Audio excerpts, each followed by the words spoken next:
The deep ocean, filled with tons of underwater biomes that are unforgiving, creatures like sharks and poisonous jellyfish, and honestly so much more that's beyond what meets the naked eye. In today's video, we try to survive 100 days in Minecraft beneath these terrifying waters, which is roughly around 33 hours worth of footage. This video wasn't the easiest to record, so if you guys could smack that subscribe button, it didn't mean the world to me. Now, let's get on to the video. Day 1. I start off in this capsule looking thing that's a little bit above the water. The thing is, I decided to take everything from it, because after I enter the water, there's no coming back up. And when I say everything, I mean everything. Crafting table, the bookshelves, the containers, the literal thing that gives us oxygen, I took it all. I'm serious. My first two reactions was 1, to make a pickaxe, obviously to collect some resources, and 2, to make doors. Now if you guys didn't know, if you place a door underwater, it actually doesn't fill up the area within the door, so that was my main form of breathing underneath the water for the time being. As unsettling as it may be, my first interaction with the wildlife was actually a creeper fish. Yeah, those exist. Instead of creepers that are on land, they're little fish that explode and do just as much damage. But on the bright side, their damage radius is a lot lower than a normal creeper, so that was kind of a win. On the first initial day, I didn't actually do very much of anything besides look around and get to know my surroundings a bit. There were a bunch of fish, and we did in fact somewhat encounter a shark. Luckily, it didn't see us. We quickly swam away and found this little structure. After finding the structure, I decided to go into it, and I wanted to make it into my base because it was already somewhat built and it would be much easier if we just used that as a basis. I came to the realization that not much progress is going to be done if I stay within the water zone, aka traveling with doors. I need to figure something out. So what I decided to do was actually start mining downwards into a little bit of a cave house of mine. So that's exactly what we began setting up. Just a bit of a heads up, if the screen or just my environment ever gets blurry, just know it gets blurry every time it rains or there's a thunderstorm going on. It's just a bit of an indication, and the ocean gets a little harder to actually survive in when that does happen. So just keep that in mind. Days 2 to 5. Within this duration of time, I finished up making the little cave shelter of ours. I also quickly realized, how the heck am I gonna get sheep? Think about it. Sheep don't spawn underwater.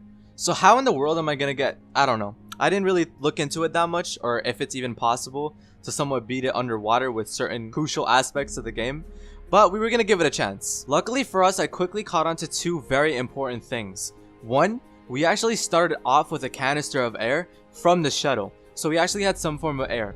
And luckily for us, we also looted that shuttle, so we got the very thing that replenishes the oxygen within the oxygen filter.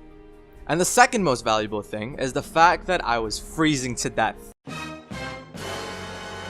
That happens, especially underneath the water, because it's freezing cold down there. The deeper you go, the colder it gets. That's basically the concept. You can see when I'm freezing in the top right corner of my screen. It just doesn't tell you what kind of amplitude it is, because there's multiple stages and one that just doesn't leave. That was a problem we had to look into, but for the time being, it was a very mild cold. Nothing really happened besides the fact that I could see my breath time to time. During this time, I also decided to move around a little bit and find some stuff, aka rocks, shells, etc. You know, the stuff that you find on the ocean floor. So I just decided to look around for some. I found this material called salt. I wasn't entirely sure what it was for, so I just completely ignored it. After looking into some of the recipes, I then come to the realization that we need this very specific material to make these things called heating pads. Now here's why it's important. The heating pads actually heat us down when we're freezing to death. So these were a very crucial aspect, and I wanted a whole bunch of it, so I went hunting for them. Days 5 to 10. After our scavenger hunt for the most lime I can possibly get, I didn't even get that many. I could barely reach even a stack, because they were a little tricky to find. But it's alright, I looted most of it, and we should be good to go. I came back into the little base that we had within the cave shelter, and I got to work. I created a shovel, then started digging up some dirt. The reason for that is because I wanted to plant the tree. Not only would it give us apples, but it would also give us wood, which is a really useful material just in general. I also may or may not know any other way of getting wood, so this was our only hope. Hopefully that grows up. I tried using a little bit of my bone meal, but it didn't actually work, so whatever, we'll move on. But I did take the matter very seriously. I then went on to searching for some wood because there were some nearby trees. I just didn't know what type of trees they were, so I went right up to it, up close and personal, and decided to smack it with an axe. We did in fact get the logs, but the logs didn't decraft into planks. I didn't actually know what they did. I tried using just enough items, but it just didn't tell me anything.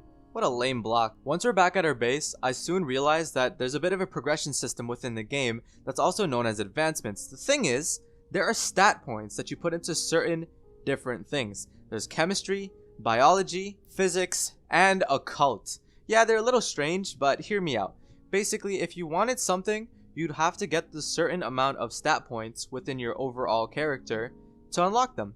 That way you unlock the recipe, and you're then able to progress further into the game by crafting different things. On that page, there were a bunch of cool looking stuff, but I did not care. I need to figure out how to make that heating pad, and fast. Days 10 to 20.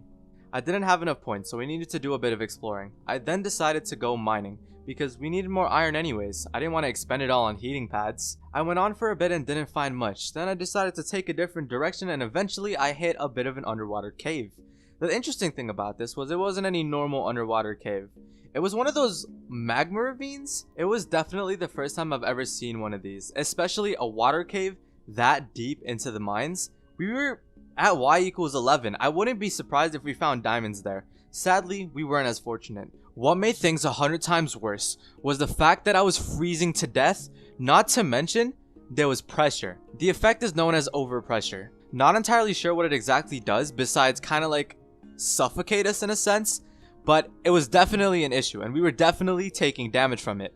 I decided to risk it all because I wanted to know one very important thing. Was there or was there not lava underneath that sheet of obsidian and magma blocks? And that's exactly what I risked my life to find out. The reason as to why this is so important is because I had a bit of a plan in mind, but it required the nether. And in all honesty, it somewhat did work out and somewhat didn't, but you'll get to see that if you watch till the end of the video. After a bunch of mining, a bunch of freezing to death, getting pressure over our heads, and eating a bunch of food so we don't die, we cracked into some lava.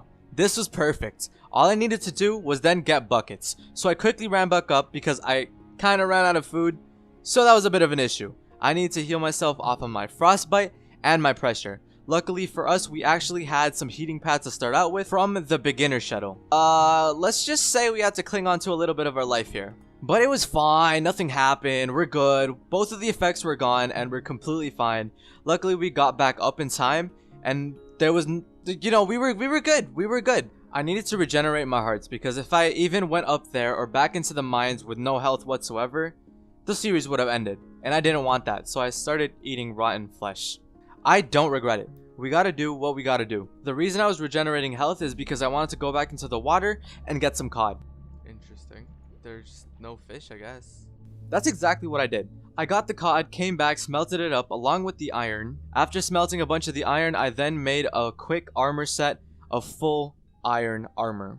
This was crucial because there were a bunch of mobs out there, and I didn't want to die from some jellyfish. Using the leftover iron, I decided to make a bunch of buckets. 12 to be exact, because that's how many lava buckets we needed for the nether portal, and decided to make the journey back down. But right before we left, I also predicted that we were gonna freeze again, and I wanted to make sure that doesn't happen. So, I decided to invest some points into the heating pad. Made myself as many heating pads as I possibly could with the amount of lime that we collected in the beginning. And then we went down. Days 20 to 25. This is where things got a little bit interesting, because we started making some progression. We were on our way down, but we had 43, exactly, on the dot, 43 heating pads. We were not going to freeze, and I made sure of that. Notice how I say that with full confidence, but I end up freezing anyways? Regardless of the matter and whatever happened down there, we had food so we can regenerate, and we got the 12 lava buckets that we needed. We quickly scurried back up, but then I noticed that the effects didn't disappear. I still had them up here. Maybe it's a glitch or something because I wasn't exactly dying from it, but it wasn't really the most pleasant thing to see on the top right corner of my screen. On the bright side of things, my tree actually grew. So we got some wood. We unfortunately didn't get any apples, but that was completely fine. Wood was the backbone of nearly everything that I can ever wish to craft or gain materials to craft other stuff with. So I was completely fine with that. No issues here. I collect the goodies from the tree. Right after, I decide to start working on the portal. It's a very simplistic thing. Obviously, there's a lot more efficient ways of doing it, and I know that for a fact. This is just how I do it, so don't judge me on it. I do have to say though, On my journey to getting a flint and steel, but flint in specific, the gravel was being really moody. I actually really disliked it. I broke that piece of gravel so many times, it was annoying.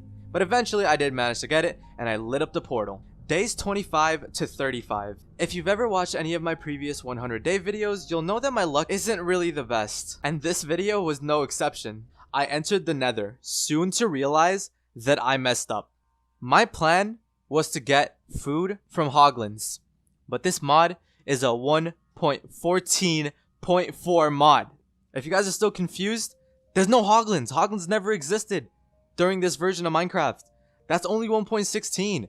This version of Minecraft didn't have Hoglins, didn't have Piglins. I couldn't trade. I had to play this old school, and I was not prepared for it. I was not looking forward to this journey.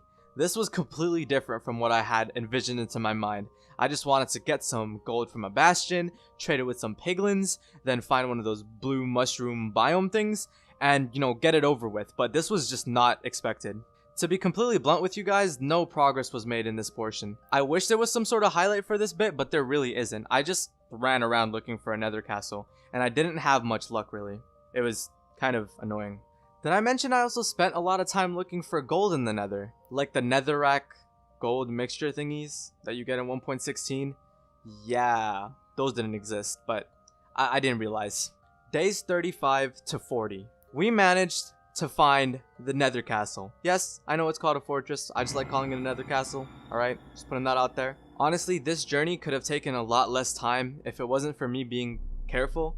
I didn't want to die. I did in fact manage to find a bit of endermen, but I didn't really get anything from them. Kind of a bummer. Oh well though, we made it, alright? That's what matters. We made it. So I quickly went inside the fortress and I started looking around the place. Had a bit of a warm welcome from wither skeletons and some magma cubes. The thing is, I actually didn't find any bit of a blaze spawner, which was a little weird. But then again, this nether castle was a little weird in general, so I couldn't exactly blame it.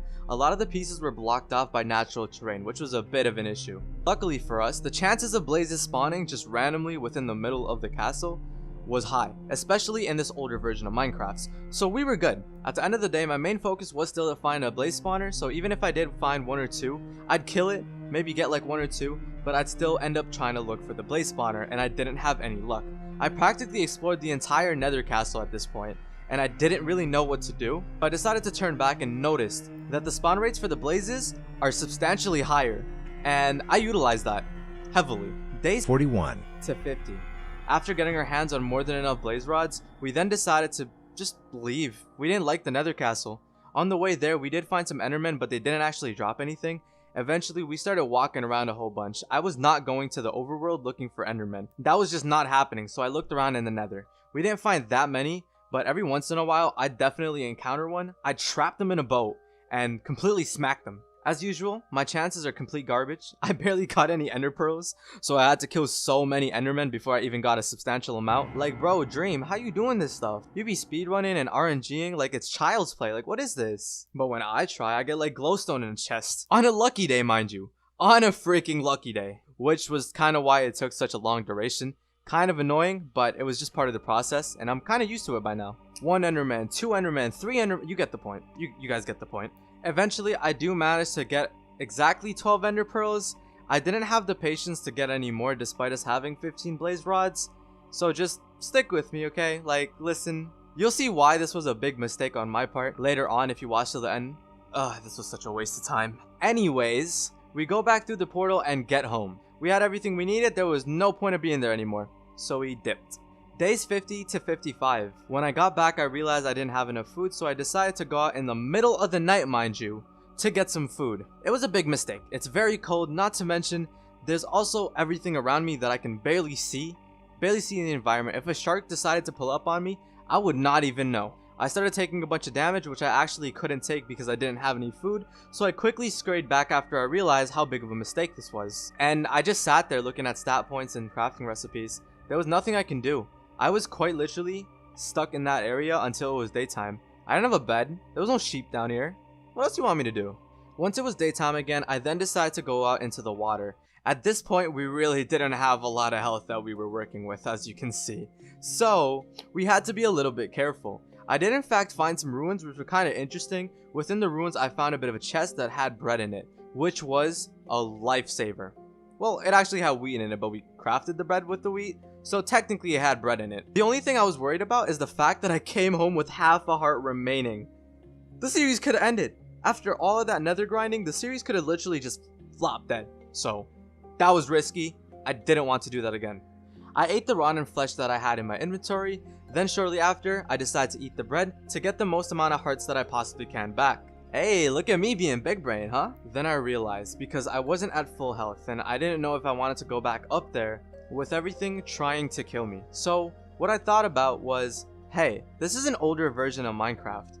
Didn't at one point piglins used to drop raw pork chops? So I decided to test that theory out. I went back into the nether, angered a bunch of pigments, not a good idea, and decided to kill a whole bunch of them. What I ended up getting is a bunch of golden swords and rotten flesh, so at the end of the day I did somewhat benefit off of it because rotten flesh did in fact heal my health up. Though it's not a very healthy choice, and my hunger bar, yeah, no, I didn't really like it that much. After I got back from that trip, I decided to make another oxygen tank because I was looking into the double oxygen tank. I didn't take into consideration how many physics points I needed, so I wasn't exactly able to craft one right off the bat, but it was definitely in my mind and I was working on getting not only the materials for it, but also the points for it. What you guys probably don't know is the way that you summon the final boss is that you have to collect the materials to craft it. After you craft it and right click it on the sea, it'll then spawn in the boss. That's how it works. Surprisingly, crafting the material isn't actually that hard. It's just a bunch of rotten flesh and gold. Super simple crafting recipe. I'm not sure why it's so simple, but that was one of the goals. I made mine early so I don't end up using those materials for something really dumb. I also needed to make a base. That was one of the goals of this challenge in general, and I was going to get that done. I was also not going to cheapskate it with the base that I currently had. I wanted to build a full-on base, and we still had plenty of time, so what was the rush, right? So I decided to look around and looted a whole bunch of them. That's where I got the materials such as the build-only iron slabs and the build-only iron blocks. That was really beneficial, especially towards what the final product looked like. In this duration of time, I also decided to get a bunch of glass by mining a bunch of sand. That was also something else I did. This is somewhat of the result / progress that I've made on it so far. It's looking pretty nice in my opinion. This is in fact just a main room. I was definitely going to extend it further than this. Days 55 to 65. I was definitely feeling like I was slacking off a bit, so I decided to go back into mining. I need to get some diamonds and that was a main priority, because I probably wouldn't even be able to kill the Ender Dragon, let alone the underwater boss. I probably could have, but I don't have that kind of dream level skills, so I had to work something out. And that I did. I spent quite some time in the mines. I found plenty of lapis, plenty of redstone. I didn't actually mine up these two because I didn't think they were that crucial. I mined a little bit of redstone. I left some of the lapis near the beginning of the cave because I knew I would have found it eventually, and I just started strip mining at y=11 and just kept going with it, honestly. I know that there are better methods on finding diamonds, but listen, okay, this is just the one I'm comfortable with. During this process, I also go back to that one underwater cave that we found that we got the initial obsidian from for our nether portal, and decided to get 2 more obsidian from there after making a diamond pickaxe with the first run for diamonds. This is because I wanted to make a bit of an enchantment table. I wanted to enchant some of the gear that I had to improve my chances of survival. Where was I gonna get a book, you might ask? Well, say no more. I basically got or stole a bunch of books from the shuttle that we were spawned into. I don't know if you guys remember that, but I basically looted the entire thing. So bookshelves included, we got a bunch of books and we used that to make ourselves an enchantment room. It was very scuffed and I forgot to place the bookshelves before enchanting. Yeah, I'm not the best at this. Day 65 to 75. The reason why the intervals got a little longer is because in these periods of times, there was less happening within a lengthened period of time. This was when I dedicated a bunch of time into enchanting my stuff with Protection 1, which isn't that bad, seeing as we didn't have that many books to begin with, so we couldn't really filter them out. Not to mention, we were on a time limit and I didn't want to waste too much time on that, but I did end up using those iron blocks that we stole from the other places. Luckily for us, we actually had a pretty good amount, and that meant base extensions. So that's exactly what we did. We extended the base and made it bigger, better, and just overall nicer looking. With the power of my creativity, I also wanted to make a bit of a glass tunnel. Now, glass tunnels under the water look amazing. Added onto shaders, added onto all these sea creatures, I thought it would look really nice, so I decided to do that. Day 75 to 80. A bit of an update on the environment. Instead of freezing me to death, they wanted to burn me to death. They switched up big time, and I didn't actually know this was a feature until it was a little too late. It's fine though. If you guys didn't know, diamond armor actually has the most fluctuating defense system for freezing to death and burning to death. So I think in our case, we didn't have anything to worry about. So I just commenced building. There's a bunch of glass that was needed, and obviously I already smelted it up. So we were just placing the glass and making the place look really nice. Days 80 to 85. This is what it turned out to be like. It's honestly a really pretty sight. I really enjoyed it and I really liked it. Personally, it's one of my favorite underwater bases I've ever made just in general. And I haven't even made that many, so keep that in mind. Oh, and by the way, I also found out that with kelp, when you break a strand of kelp, there's a chance that you get the biomass that we were looking for. That biomass, put 2 of them together in the crafting table and you get yourself some string. Get 4 string and you get yourself some wool. So that's actually how I made my bed. In this duration, I also managed to get enough physics points to craft us a double oxygen tank. So instead of 250 oxygen, we had 500 oxygen. I was feeling pretty confident in the water starting from this. Days 85 to 90. Do you guys remember those flash floods that I mentioned in the intro? Yeah, that kind of happened to me. They work in the sense that anything below the bottom of the sea level of the place that you're at gets entirely flooded, and there's a bit of an 80% chance of a shark attack. We got 2 sharks. I don't even know the percent chance of that. At least the main facility was fine, but everything underneath it, the cave, the mines, the enchantment table, the storage units down there, they were all taken away from us. It was all gone. I didn't want any of my limbs gone, and honestly, I was not gonna go down there and risk my life over sharks. Okay? I was not gonna do that.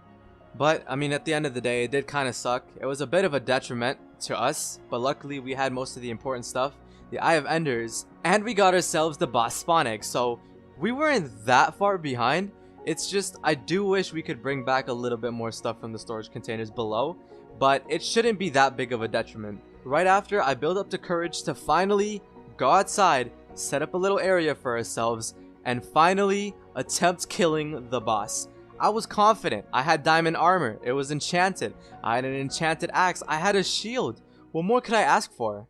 And the boss was spawned. There we go. The fight has commenced. The thing is, it's not actually the boss that you should be worried about, but much rather its lackey. They are the king of drown, so relentlessly they shoot puppets at you, aka rounds. I'm not sure if they actually have a buff, but they did definitely hit hard. Not to mention, they were in hordes. I also got this potion effect called Underwater. I had no idea what it did, and still don't to this day. I have no idea. I did feel a little slower though during this fight. I tried attacking it, and at first I didn't think I did any hearts of damage, just in general. I felt like I wasn't doing anything to it, but that's because I really wasn't. The thing is, you have to kill its lackeys before it becomes a vulnerable target. Prior to it being a vulnerable target, it's immortal. It could literally just go on for ages, not dying whatsoever. After figuring out the system of how it works, I decided to get a little bit more confident. I decided to push myself over at the drowns and completely annihilate them. I tested out my theory and it was true. I decided to start hitting it and it definitely took a bunch of damage. But it started to get its armor back after summoning more puppets. A couple rounds in and I actually get taken to a very low amount of health. They started to overwhelm me and I decided to move back a little bit because it was very, very hard to keep track of. And we got him! That's one of the bosses down. All that's left is the Ender Dragon and we're done. It did have a drop and it gave us a wither flower. Not a wither rose, a wither flower. I had no clue what this did. It wasn't a recipe for anything. It also had no use. It was just there. It had a little bit of a description, but I didn't really understand what it meant, so at the end of the day, it was useless. There was no way around that. It was just the reality of things. But listen, okay, it was a bit of a souvenir, so I'll take it as that. I'll take it as that. Days 90 to 95. Moving on past this, just like any other world, I threw that ender pearl, followed it into the deep depths of the sea. This led me to a couple of biomes, but one that I wanted to actually point out, and it's a bit of a highlighted moment for me, is a little bit of the thing that I like to call the dead zone. Everything down there is pitch black. It's even darker than usual. There's no saturation anywhere. When you look around, it's just all pitch black. But the thing that scared me the most was the skeletons down there. Yes, you've heard of drowns, you know, they're drowned zombies, but did you ever hear of drowned skeletons? Yeah, no, me neither. Me neither. Honestly, I was not expecting this. But from what it seems like, it seemed to be contaminated skeletons, because that was also what was going around with the coral reef below me. Everything was contaminated. Everything looked dead. There was no life within this biome. And what made it even worse is the fact that when the skeletons hit you, you get withered. Withered? Why? Like, what for? There was no need for that. Very unnecessary. But once I found that out, I decided to just dip. Like, I was not being there. You know, I was really close to dying there, and no, not happening. You know, so I was doing my little dash, I was running away from them, when suddenly I then realized I ran out of air. I checked my inventory, no doors, no nothing, just pitch black. Once I start losing health, I then quickly decide to start mining downwards. After I mine downwards a bit, then I go in one direction and completely just save my life. Half a heart. That's how much I was at, because like I couldn't breathe. You know, we're underwater, so half a heart is what I was left with within that little tiny crevice. I was just stuck there. After calming down a bit, I then placed my oxygen refiller. I place it down, wait for it to regenerate, and use that to get brand new oxygen. That way we were actually able to move again. I probably should have foresaw this. I have a bar. There is an oxygen bar. I guess I just forgot to look over there. I wasn't expecting this to be such a detriment to my food. Now that's something I wasn't actually very keen of, so you guys should pay attention to that, because it's something important that I kind of undermined for the last task of ours. Big loss, but it's okay, you know, we're still moving forward, we got this. Eventually the ender pearl decided to go downwards. This was actually in one of those obsidian and magma areas. It was kind of interesting. I didn't really mind it too much. I was just praying that there wasn't any lava underneath, so that was my only fear with digging straight down. But at the end of the day, I decided to take the chance, you know. There was water above me. What's the worst that can happen? Lo and behold, we were in. It did take a little bit of a while, but when I looked around, like, when I say this place is astonishing, I mean it. Like, this place actually looked sick.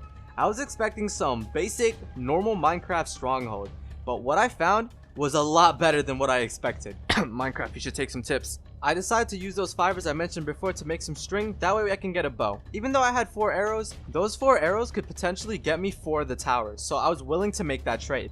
I double checked right before to see if I was missing anything. I also had 3 water buckets just in case we lost anything. I threw out a bunch of garbage, and I was finally ready.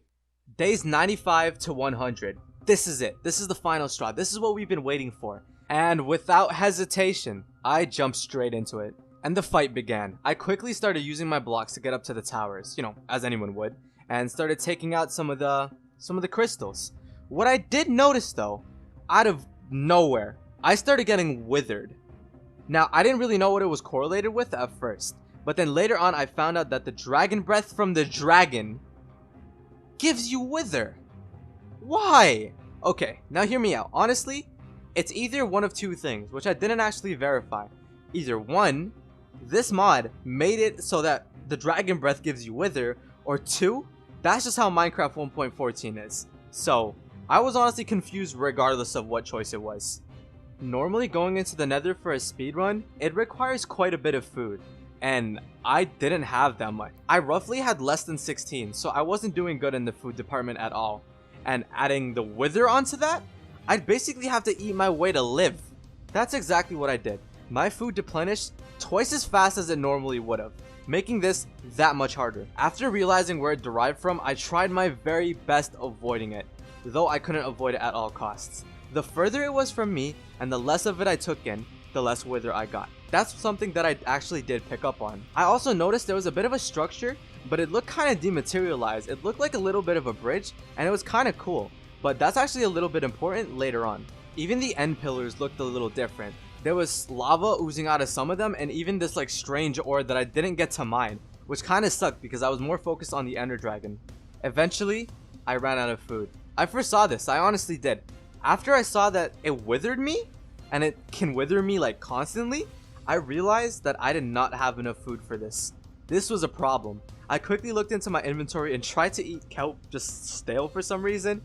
Bit of an L there, but listen up, okay? I soon realized that I had to smelt it, so I placed down some furnaces, started smelting that stuff, but also realized that kelp is almost as useless as berries, and its saturation is complete garbage.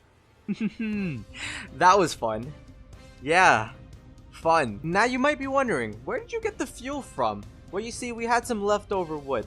What's even worse is we didn't have enough wood to smelt all of them, so what I had to do was, on the bridge thing, right? There was a piece that fell off of it that was on the floor. So we went over there, looted the wood from there, and used that to smelt the kelp. I don't know how it came to be, but this is the reality and we had to work with what we had, okay? Somehow, we managed to somewhat pull through and, kept regenerating health with the very, very, very low amount of kelp that we did have. Luckily for us, I did know where it derived from, so I decided to take less and less of it each time, which was really good on our part. After getting all the crystals, I then decided to head over to the middle and start attacking it.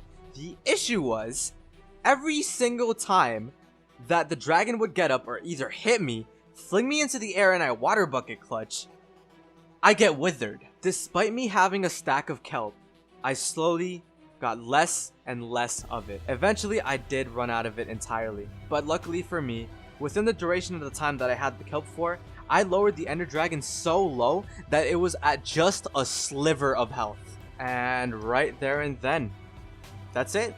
That's the climax. Oh my, literally no food. I wanted to also explore the, extra lands beyond, but I didn't have enough time to do so, which was kind of a bummer. There was probably some cool terrain generation that I kind of wanted to check out. Assuming that it exists. When did the end lands come out? I don't even know. But if you made it this far into the video, thank you so much for watching. I appreciate you guys' support, and don't forget to hit that like button and also hit that subscribe if you want more content like this. It'll let me know that you guys like the content. You know what I mean? And if you guys have any suggestions for any 100-day videos, let me know in the comment section below. What, you're still here? I guess you want the technicalities of everything, huh?